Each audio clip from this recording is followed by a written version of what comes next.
Welcome, today in front of me Motorola Moto Edge 20 Pro, and I'll show you how to take a screenshot without buttons on this device.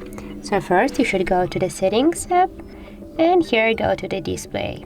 Right now tap to the advanced options and scroll down with your finger to the 3-finger screenshot option section, and here just tap to the switcher to turn on this function, and now just touch and hold with your 3 fingers anywhere at the same time, and as can you see, we got here a screenshot. You can share with them, edit them or delete.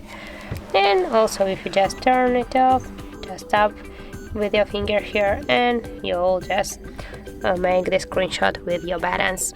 So that's how it looks. If you found this video helpful, leave like, comment and subscribe our channel.